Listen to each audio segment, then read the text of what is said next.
गरुडगमन तव चरणकमलमिह मनसि लसतु मम नित्यम्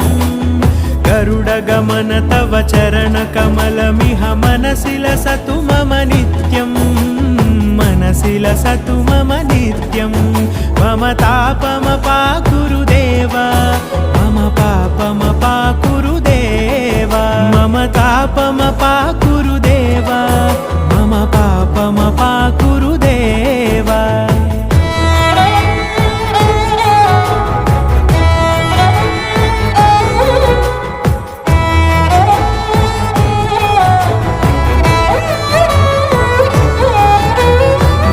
जनयन विधिनमुचिहरण मुख विबुध विनुत पद पद्मा जल जनयन विधिनमुचिहरण मुख विबुध विनुत पद पद्मा विबुध विनुत पद